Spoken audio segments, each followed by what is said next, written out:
morning, everybody. Happy 10th. Hang on a sec.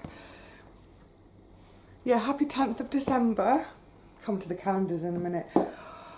I'm a bit discombobulated today. I'm a bit all over the place. Can't sleep. Just can't sleep. And no particular reason. I'm not sort of lying there worrying about anything. Just wide awake. It's so annoying.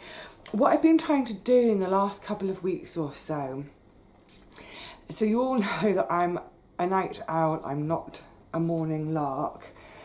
However, so I try to get up by 8 o'clock. It seems so late, doesn't it?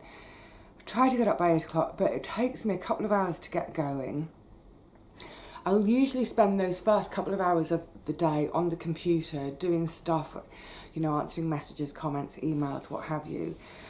And then by 10 o'clock, I'm just about ready to do something, such as going to the garden. But I want to, ideally I'd get up a little bit earlier so that I'm fit and ready to be out of the house by 9 at this time of year when the day is so short. You know, by 3:30, 3:45, it's pretty dark over on the plot. I don't mean it's nighttime dark, it's that, what do they call it, civic twilight, I think. So now getting up at 8 o'clock, that sounds great, doesn't it? Woohoo! Nice lying.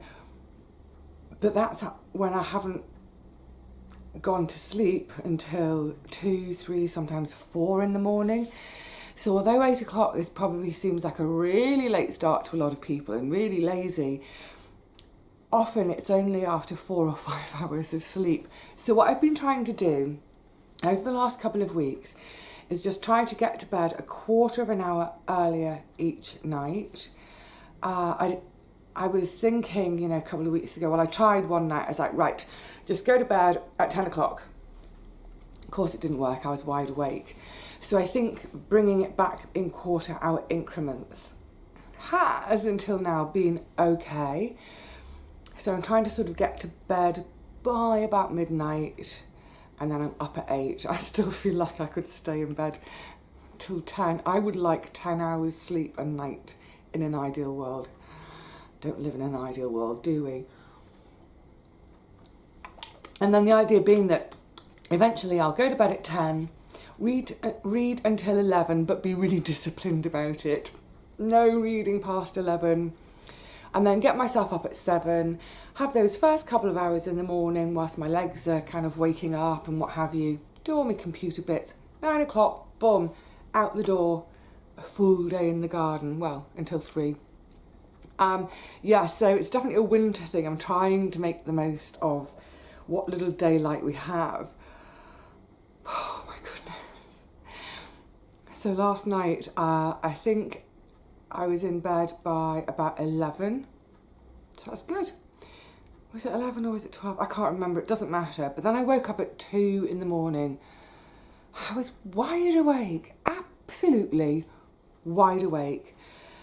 And I thought, right, don't panic, Vivi, just stay in bed, you know, keep your eyes closed. I have got a little sleeping mask that I used to have from my days when I was nursing and doing night shifts. So I'd put the sleeping mask on during the day to block out all the light. And I find sometimes if I'm having a sleepless night, that helps. I think there's a sort of almost ever so slight pressure. It's only tiny. Just keeps my eyes closed and keeps it all dark. I think it's almost like a comfort. So I popped that on. No, still wide awake. Then I decided, so in my mind I was thinking, right, am I worried about something? I went through a little checklist. I thought, no, I'm not overly worried. I'm no more worried than usual about all the things that I usually worry about, if that makes sense. Because of course we all have our worries, don't we? But they were no more than usual, so no, it wasn't that. Oh, okay, and so I was thinking, okay, picture yourself in the garden, Vivi. Picture yourself in the garden tomorrow, having the perfect day. What will you do? What will you see? What will you hear? And I was obviously I'm trying to lull myself back to sleep. That didn't work. So then I was trying to remember pi to 10 decimal places. 3.1415926535. I think that's it. Anyway, as I lay there trying to remember pi to 10 decimal places, that started to do my nut, and I thought, you're waking yourself up now, Vivi, trying to remember pi. Stop it. Do something else. I know. I will count to 1,000 in prime numbers. I kid you not. I got as far as 491. What would be the next one? 499 would be the next one. Anyway, I got to 491. I stopped doing that because frankly it was boring. It was so boring. It was annoying me because it was so boring. I was still awake. By now it was about, I don't know, about 4:35 this morning. Oy vey. And there was a point around about 5 o'clock and I thought, do you know what, you might as well get up, Vivi. You might as well just get up and start your day now. But then I thought, that's crazy. I've had like about 2.5 hours sleep. That's not enough. It's not enough. Our brains need to repair. Our bodies need to repair. That's what sleep is for. Repair. It's like if I took my car, I'm the car for an MOT, drove into the garage, stopped for 2 seconds and then drove straight out. That's not enough time to get all the work done on the car. Anyway, so that's why I'm a bit... Today, it really is taking me forever to get going today. Oh, just to say, I didn't get up at 5. I thought just roll over, and I did eventually go back to sleep. The funny thing was, though, when I did wake, because I'd set my alarm for 7, because I'm trying to make that the new habit, the alarm went off at 7, and I woke up thinking, 491, 491. Oh, caramba. Right, enough of that. Just a little insight into how my brain works. Advent calendars, and then I've got a few thank yous I want to say, some really important ones. So let us start with the 10th. There we go. It doesn't help that the light is once again not brilliant today. What is it? I want to see, show me. What is that? I think is that supposed to be the wise men? But they're on, I can't see if you can see, they're on horses rather than camels. That's what fooled me, they're on horses, not camels. Oh, I'm just wondering, I'm sure all the kids' nativity plays are cancelled this year, aren't they? Are they? I don't know. I mean, obviously schools are open, but I don't think they'll be having their nativity plays with all the mums and dads and grannies and granddads gathering to watch them. Or for any of the kids out there who are missing doing their nativity play this year, I'm so sorry. You'll get to do it next year. Oh, just remembering being 7th angel in the 3rd row. I never got to be Mary. I think I was just too tall and gangly and tomboyish. It was, it's true, isn't it? It was always the littlest girl in the class, the most petite, prettiest, blondest girl. Oh yes, she can be Mary. I'm the actor. I'm the one who's going to go on and be a professional actor. Let me be Mary. No, always an angel. Miscast, if ever there was any miscasting. Okay, here we go for today. Oh, I forgot to look at which books it straddles. These ones on the top, they're kind of only half a book, so I can't make them out. The Silver Bells? No. Something of Snowballs? No idea. Never mind, let's carry on with the window. So, according to the Oxford English Dictionary, the earliest known use of the phrase Christmas pudding is in Anthony Trollope's 1858 Barsetshire novel Dr. Thorne. So, Christmas pudding, first noted in literature in 1858. Now, you see, I would have thought Christmas puddings had been around considerably longer than that. I mean, it may be that they've been around considerably longer, but just never noted in literature. I've never read any Anthony Trollope.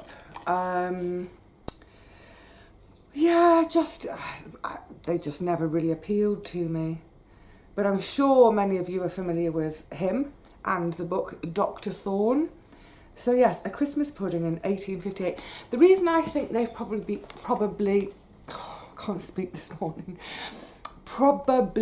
been around a lot longer than 1858 is because it's that sort of richness treat in midwinter, isn't it?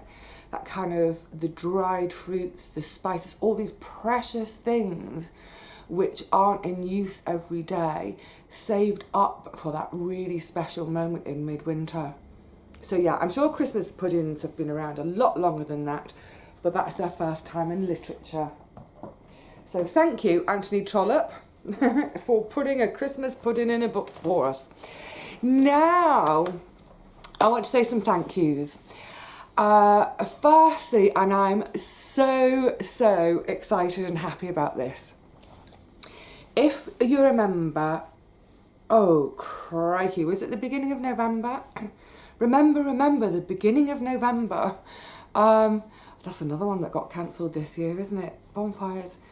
We've got such a massive mound of stuff on site to burn. Hopefully some of it's actually rotted by now. I digress. Back at the beginning of November, I got that lovely box of linens from Kate at Last Homely House. Thank you, Kate.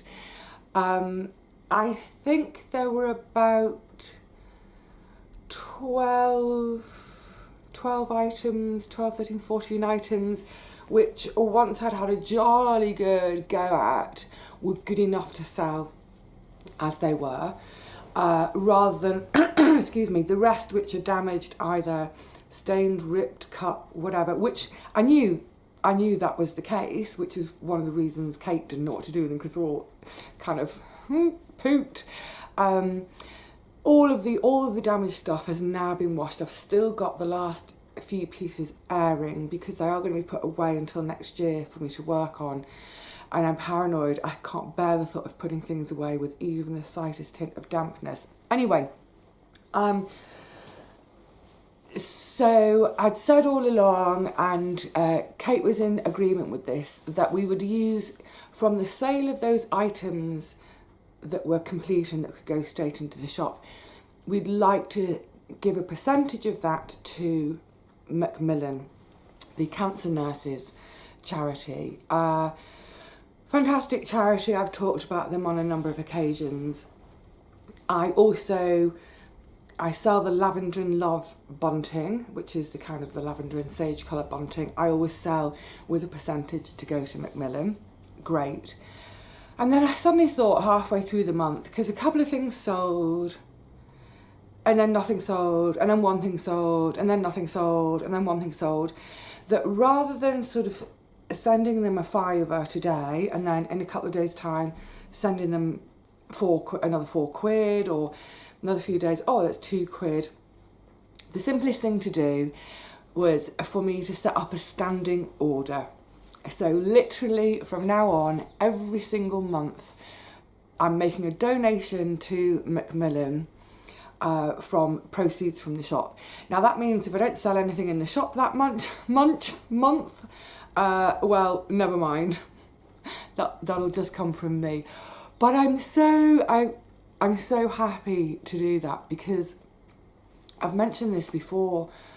When I stopped working, I had to cancel all my charity standing orders, and I was old school. I was kind of brought up, is it a Methodist church thing? I'm not sure, that you tithe your wages, so you give 10% of your wages away.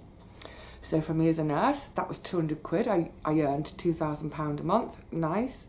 So £200 goes straight to charities, and I loved that. And having £200, it meant I basically supported 10 different charities, each with £20 a month, and that was brilliant. I loved to be able to do that. I was in a position to do it. Great. Of course, leaving work. There's no way. I don't have £200 a month for myself, let alone for charity. So I had to cancel them all, which I hated. And I had real guilt issues with that, massively so. So in the intervening time, although I've not been able to give to charities on a regular basis, I do try to give to charity by way of, my clothes all come from charity shops. All my vast majority, like 95% of my books come from charity shops. So I've kind of assuaged my guilt a bit by doing that, knowing that I am still contributing to these organisations. But to finally have a standing order again to a charity which I really love, I'm chuffed. So the thank you is to all of you for supporting the shop, because by supporting the shop, you're supporting Macmillan Cancer Nurses. Fantastic. Yes, a couple of thank yous to Tracy. Thank you, Tracy. So this is the Jewel Garden by Monty and Sarah Don. This is the book I was talking about when I'd given out the little lockdown challenge of going to your bookcase blindfold, just picking out the first book that your hand alights upon and reading it. This is the one, not this actual copy, but this is the book that Paul's hand alighted on. And he loved it. He completely sort of immersed himself in reading again, loved it, spoke really highly of it. And I said, oh, it sounds like a great book. I'm going to have to try and nick it from him, borrow obviously. But Tracy, the lovely Tracy, has sent it to me. Thank you so much, lovely. And it's got pictures. Oh, how gorgeous. Oh my goody goodness. Oh, I am going to love this. I just know it. It looks like, is it written in diary form? It looks like some diary entries in there. Plans. Anyway, so any of you who watch Gardener's World will know, I think it's been over the last couple of years, I don't watch Gardener's World. I always miss it. I'm just busy when it's on, unfortunately. But I've seen a couple over the last couple of years, and I think the Jewel Garden is that new garden he developed over the last couple of years. And, well, I won't say any more. It's very significant. So, Tracy, thank you, my love. I'm delighted to have this. It's going to be a quick read, isn't it? I might have to read it today. No, I've got work to do tonight. You see what's going to happen? I'm not going to fix my bedtime routine, am I? Brilliant. And then I've got another lovely gift from Ruth. Came with a gorgeous card. Look at Robin on a garden tap. Of course, Robin on a garden tap. Thank you so much, Ruth. One of my subbies, as she calls herself. Your gift, I'm going to bring it up now. This gift is... Don't get overwhelmed, Vivi. This is so silly. This is so perfect. This is such a perfect gift. It's a fruit hamper. Okay, looking at the outside first of all, this little handle flattens down. It came in a box like this, and the handle comes up. This lovely little sort of basket trug, I'm obviously going to keep and use over and over and over again in my garden. It'll be perfect for harvesting, when I'm harvesting small things like flowers, calendula, chamomile, what have you. So that's beautiful. But I'm going to have one now. I can't wait anymore. Grapes. I cannot remember the last time I ate a grape. The reason I'm saying this is so perfect is I have limited space in my garden. I don't have space for fruit. I could make space, but then I'd lose my veg growing area. And to me, the veg is far more important. That's the kind of the backbone of all my meals, is the vegetables. So to have fruit. Now, I do get apples occasionally from our orchard. I do get raspberries, blackberries that I forage for, or what have you. But grapes. Mmm. Mmm.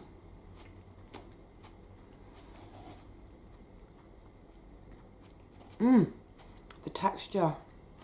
I've forgotten it, sorry, noisy, but that texture of the slight tougher bit of the skin where it sort of just gives into the squish of the flesh inside. They're not too sweet. Mmm. Mmm.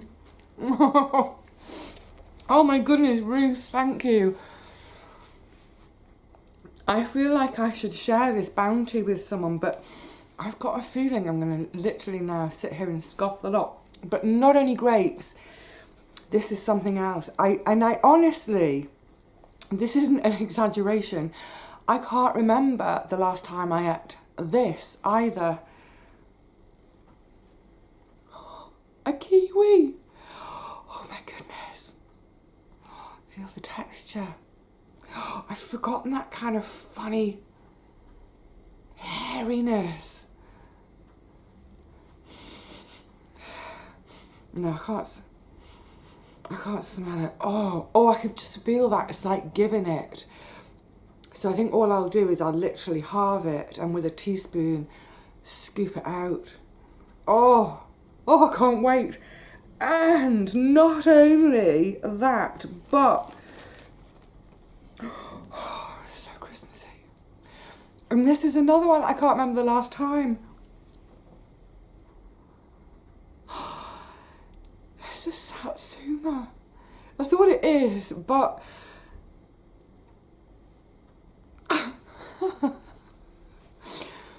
this is ridiculous. I'm feeling all sorts of emotions. This is ridiculous.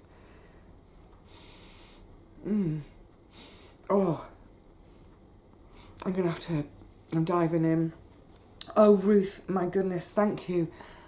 Thank you so much. I'm going to put 2 in now. Be really greedy. Hang on a sec. I should do my Marlon Brando impression. I don't have a Marlon Brando impression.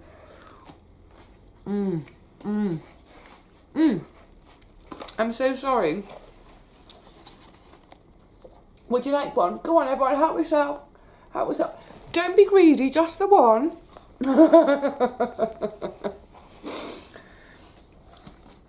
That's beautiful. That is absolutely gorgeous.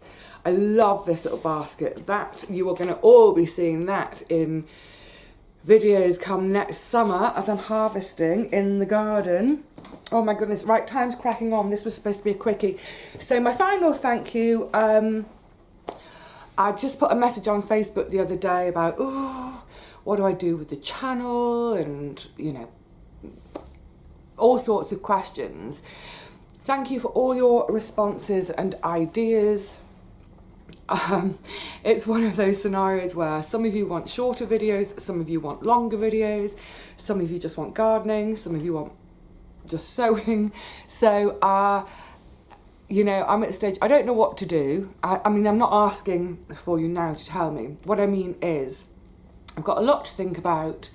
I'm going to put lots of ideas down on paper and look at pros and cons of things. I'm going to speak to, I'm hopefully going to have a chat with Kate, Last Homely House Kate, again at some point. I'll have a chat with Richard and Paul about these things. Just, you know, I'm not in any hurry to make any changes to my channel. So yes, for the timing, obviously at the moment I'm doing a daily video, which I don't normally do.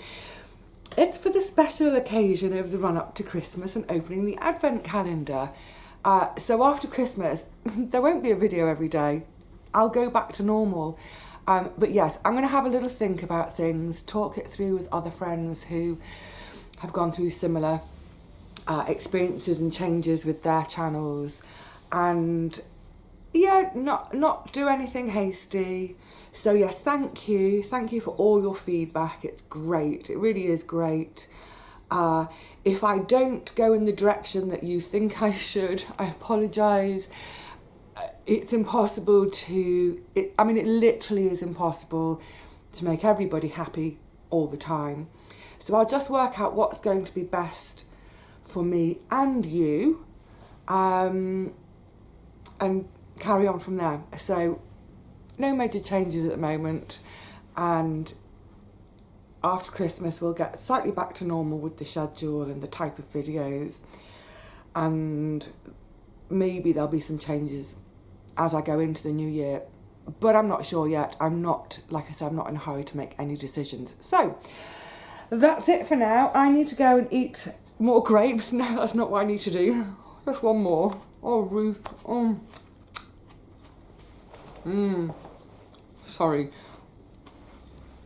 You do not all need to hear me eating grapes.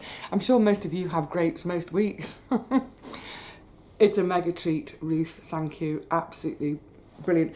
What I should be doing is sitting there reading my Monty Don book, eating grapes. Maybe I'll do it for half an hour this lunchtime as a lunchtime treat. Never mind. I'm digressing. I'm going to say cheerio to you all for now, and I will see you tomorrow on the 11th for another window.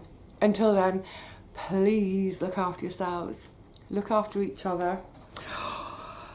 And if you haven't had any for ages, go and treat yourself to some fruit.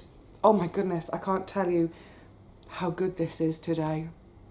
Okay, see you tomorrow, everyone. Bye for now.